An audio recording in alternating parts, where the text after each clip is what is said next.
ও বলল বাইক নাকি প্রত্যেকটা ছেলের জীবনে একটা নেশা। হ্যাঁ, আমিও বলছি বাইক প্রত্যেকটা ছেলের জীবনের একটা নেশা। কিন্তু মা, এই নেশার পেছনে মানুষটা কে? ও মা, তোমার বড় মেয়ে আজকে জীবন সঙ্গী বানাতে ব্যস্ত, অথচ তার বিয়েটাই হচ্ছে আমার টাকায়।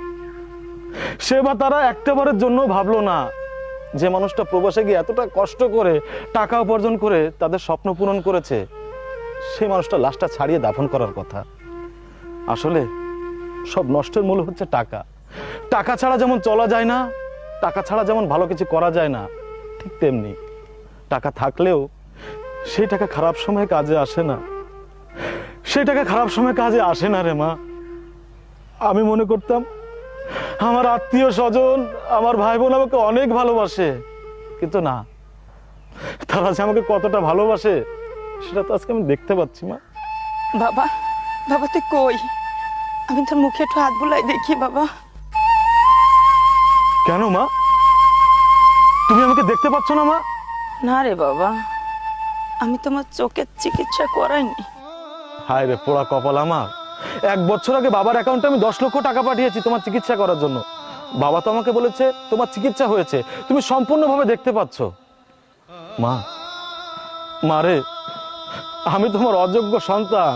আমি টাকা ইনকাম করেছি ঠিকই, কিন্তু সেই টাকা আমি সঠিক জায়গায় খরচ করতে পারিনি মা। নিজের জন্মদাতা পিতাকে বিশ্বাস করেছিলাম, সেই বিশ্বাসে আজকে টাকার ঘুম ধরেছে। টাকার অনেক রূপ। নিজের স্ত্রীকে টাকা দিতে পারলে তার কাছে সে শখের স্বামী, বাবাকে টাকা দিতে পারলে তার কাছে সে প্রিয় সন্তান, ভাই বোন আত্মীয় স্বজন সবাইকে টাকা পয়সা দিতে পারলে তার মতো প্রিয় মানুষ আর কেউ হয় না এই পৃথিবীতে। কিন্তু কাছে যদি টাকা না থাকে তার কোনো মূল্য নেই এই পৃথিবীতে। মা, এই অমানুষগুলোর সাথে আমি আর একটা মুহূর্তও থাকতে চাচ্ছি না। চলো মা, তুমি আর আমি এখান থেকে অন্য কোথাও চলে যাব। খেয়ে থাকি না খেয়ে থাকি, তোমাকে নিয়ে আমি নতুন করে বাঁচবো। মা, আজ থেকে মনে করব এই পৃথিবীতে তুমি ছাড়া আমার কেউ নেই। চলো মা।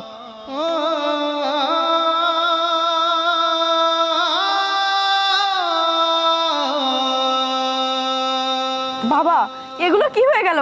তুমি ভাই আর মাকে ফেরাও। কামরুল, বাবা কামরুল, তুই আর তোর মা আমাদেরকে ছেড়ে যাস নে। দাঁড়া বাবা, দাঁড়া, দাঁড়া বাবা।